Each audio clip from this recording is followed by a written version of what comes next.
ఎమ్మటే కేసీఆర్ గారు రాజీనామా చేసి ఎన్నికలకు వెళ్ళాడు అధ్యక్ష. 2 సార్లు వెళ్ళాడు అధ్యక్ష సత్యనారాయణ గారు. పిసిసి ప్రెసిడెంట్ సత్యనారాయణ 2 సార్లు వెళ్ళి తెలంగాణ వాదం ఉందని చెప్పి నిరూపించాడు అధ్యక్ష. ఆయన ప్రతిపక్షంలో ఉండి చేశాడు అధ్యక్ష. ఆయన జగన్మోహన్ రెడ్డి గారికి రాజీనామా చేయడం కొత్త అధ్యక్ష. ఆయన పార్టీ పెట్టినప్పుడు ఆయన ఎంపీ పదవికి రాజీనామా చేయలేదు అధ్యక్ష. మా విజయమ్మ గారు గౌరవ అధ్యక్షురాలు ఆవిడ రాజీనామా చేసి కాదు అధ్యక్ష పార్టీ పెట్టింది. ఆయన మాకు ఎంపీ నెల్లూరు ఎంపీ మేకపాటి రాజీనామా చేయలేదు అధ్యక్ష. ఇక్కడ ఉన్నాళ్ళల్లో దాదాపు 20 మంది శాసనసభ్యులు రాజీనామాలు చేసి 18 మంది శాసనసభ్యులు మళ్ళీ అసెంబ్లీలో రాలేదు అధ్యక్ష. నాకు లేదా పేరు నానికో జోకో పెద్దిరెడ్డి గారికో సంవత్సరం ఉండగా మా పదవులు ఓడగొట్టలేదు అధ్యక్ష. ఆయన రాజీనామా చేయాలని అవిశ్వాస తీర్మానం పెట్టి నిన్న కాక మొన్న 8 మంది ఎంపీలకు వెళ్తే 3 ఆయన పట్టుకెళ్తే 5 ఎంపీలు సంవత్సరం ఉండగా ఉద్యోగాలు ఓడగొట్టేశాడు అధ్యక్ష. ఆయన వాళ్ళు వద్దన్నా కూడా ఈయన చంద్రబాబు నాయుడు గారు కూడా అప్పుడు ఏం చెప్పాడు తెలుసా అధ్యక్ష, రాజీనామాలు చేస్తే ఏమొస్తుంది, రాజీనామాలు చేస్తే వాళ్ళు ఇచ్చేస్తారా ఇవన్నీ అడిగాడు అధ్యక్ష. ఇప్పుడు రాజీనామా మమ్మల్ని చేయమన్నాడు అధ్యక్ష. కాబట్టి మీకు ఇక్కడ అమరావతిలోనే 3 క్యాపిటల్స్ ఉండాలని ప్రజలు భావిస్తున్నారు అని చెప్పి కనుక మీకు నమ్మకం ఉంటే మీ 21 మంది రాజీనామా చేయండి. 21 మంది చేయండి.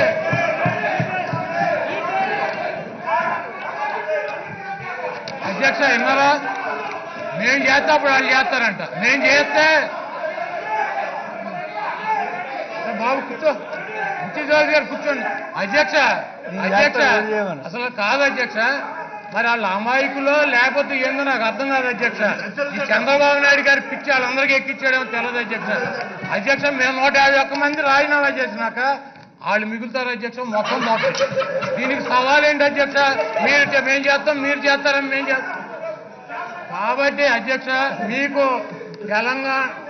తెలంగాణలో కేసీఆర్ గారు చేసినట్టు, గతంలో పార్టీలోంచి బయటకు వచ్చినప్పుడు జగన్మోహన్ రెడ్డి గారు చేసినట్టు మీకు అమరావతిలోనే రాజధాని ఉండాలని చెప్పి ఈ రాష్ట్ర ప్రజలు కోరుకుంటున్నారు అన్నటువంటి నమ్మకం కనుక, కాన్ఫిడెన్స్ మీ మీద మీకు నమ్మకం ఉంటే మీరు 21 మంది శాసనసభ్యులు రాజీనామా చేసి ఎన్నిక.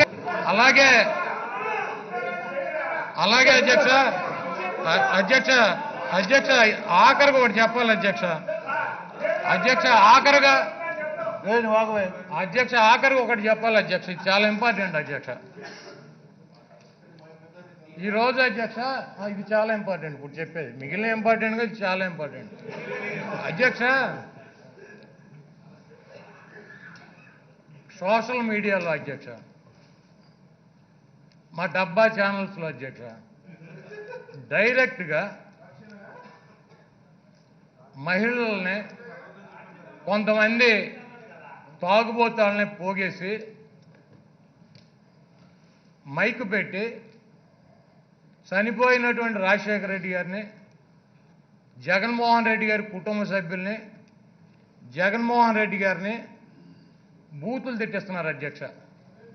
శాపనార్థాలు పెట్టిస్తున్నారు అధ్యక్ష. రాజశేఖర రెడ్డి గారి మరణం గురించి కూడా మాట్లాడుతున్నారు అధ్యక్ష. నేను ఈ చట్టసభలో, ఈ దేవాలయం లాంటి చట్టసభలో నిలబడి చెబుతున్నాను అధ్యక్ష. రాజశేఖర రెడ్డి గారి మరణం కనుక నాకు వస్తే, లేకపోతే దేవుడు నన్ను అడిగితే నాకు ఆ మరణమే కావాలని చెప్పి అడుగుతా అధ్యక్ష. ఎందుకంటే అధ్యక్ష పుట్టినటువంటి ప్రతి మనిషి చచ్చిపోతాడు అధ్యక్ష. ఆయన కొంతమంది యాక్సిడెంట్లో చనిపోతారు, కొంతమంది ఆరోగ్యం బాగోక అనారోగ్యంతో చనిపోతారు, కొంతమంది సహజ మరణం చెందుతారు అధ్యక్ష. కాకపోతే చనిపోయినా కూడా బతికుండేటువంటి అదృష్టం ఎంతమందికి వస్తుంది అధ్యక్ష? ఆయన సాగు ఏంటి అధ్యక్ష? 5 సంవత్సరాలు ముఖ్యమంత్రిగా పనిచేసి రెండోసారి ముఖ్యమంత్రిగా ఎన్నికయ్యి ప్రజల దగ్గరికి రచ్చబండ కార్యక్రమం వాళ్ళ సమస్యలు తెలుసుకోవటానికి వెళ్తూ ప్రమాదవశాత్తు వాతావరణం అనుకూలించక మరణించాడు అధ్యక్ష. ఆయన ఏంటి అధ్యక్ష, చాలా గొప్ప మరణం అధ్యక్ష. చనిపోయినా కూడా ఈ రోజు కూడా ప్రజల గుండెల్లో బతికున్నటువంటి దేవుడు రాజశేఖర రెడ్డి గారు అధ్యక్ష. అటువంటి రాజశేఖర రెడ్డి గారి గురించి మాట్లాడతారు అధ్యక్ష. ఎంతమందికి అవకాశం వస్తుంది అధ్యక్ష? ఈ రాష్ట్రాన్ని చాలా మంది పరిపాలించారు. ఆయన చనిపోయినాక ఆయన పేరు మీద వైఎస్ఆర్ కాంగ్రెస్ పార్టీ అని పార్టీ స్థాపించి ప్రజల్లోకి వస్తే కడపలో ఆయన సొంత గడ్డ మీద తెలుగుదేశం అధికారంలో ఉన్నటువంటి కాంగ్రెస్కి ప్రతిపక్షంలో ఉన్నటువంటి తెలుగుదేశానికి రెండుటికి డిపాజిట్ లేకుండా 5,45,000 ఓట్ల మెజార్టీతో గెలిపించారండి. ఎంత అదృష్టవంతుడు అధ్యక్ష జగన్మోహన్ రెడ్డి గారు. అదేవిధంగా ఆయన పార్టీ స్థాపించినటువంటి మొట్టమొదటి ఎన్నికల్లో 67 మంది శాసనసభ్యులు, రెండో ఎన్నికల్లో 151 మంది శాసనసభ్యులతో ముఖ్యమంత్రి అయ్యాడు అధ్యక్ష. ఆయన మహానుభావుడు చేసినటువంటి కార్యక్రమాలు కాదా అధ్యక్ష? ఆయన్ని ప్రజల్లో గుండెల్లో పెట్టుకోవడం కాదా అధ్యక్ష ఇవన్నీ? కాబట్టి అధ్యక్ష, నాకైతే ఈ విమర్శించేటువంటి రాజశేఖర రెడ్డి గారి మరణం గురించి మాట్లాడేటువంటి మూర్ఖులకి సన్నాసులకి నేను ఒకటే చెప్పదలుచుకున్నాను అధ్యక్ష. నాకైతే ఆయనలాగా పేరు ప్రఖ్యాతలు వచ్చి నా పిల్లలు ఉన్నతమైనటువంటి స్థానానికి వెళ్తారంటే నేను ఆయన మరణాన్ని కోరుకుంటాను అధ్యక్ష. 70 సంవత్సరాల వయసు వచ్చింది అధ్యక్ష. బలమైనటువంటి పార్టీని అప్పచెప్పారు అధ్యక్ష. ఎన్టీ రామారావు దగ్గర నుంచి లాక్కున్నారు. తర్వాత ఇప్పుడు 70 ఏళ్ళు. జగన్మోహన్ రెడ్డి గారు మాట తప్పడు, మడమ తిప్పడు. జగన్మోహన్ రెడ్డి గారు ఇచ్చినటువంటి ఏ స్కీమునైనా అమలు చేసేటువంటి వ్యక్తి. జగన్మోహన్ రెడ్డి గారు అనుకున్నదే, ఆయన చెయ్యాలనుకున్నదే త్వరితగతిన ప్రజలకు అందిద్దామని చెప్పి తపన పడేటువంటి వ్యక్తి. ఈ రాజధాని ప్రాంతంలో రైతులు, ముఖ్యమంత్రి గారు ఇది ఒకటి, రాజధాని ప్రాంతంలో రైతులు పాపం చంద్రబాబు నాయుడు గారిని గుడ్డిగా నమ్మారు. ఆయనకి తెలుసు ఈ ప్రాంతంలో ఉన్నటువంటి 29 గ్రామాల రైతులైతేనే గుడ్డిగా ఎగబడి వచ్చి ఇచ్చేస్తారు నాకు, మిగిలిన ప్రాంతాల్లో నన్ను అనుమానిస్తారని చెప్పి రాజధాని ఇక్కడ తీసుకొచ్చాడు అధ్యక్ష. రైతు కూలీలకు 5,000 రూపాయలు, 2,500 నుంచి 5,000 రూపాయలు మరి పెన్షన్ ప్రతి కుటుంబానికి అందిస్తానని చెప్పారు.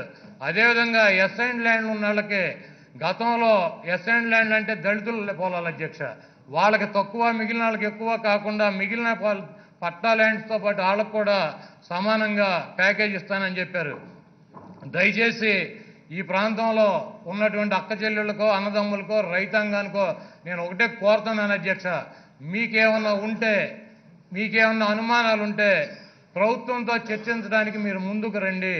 జగన్మోహన్ రెడ్డి గారికి పెద్ద మనసు ఉన్నటువంటి వ్యక్తి.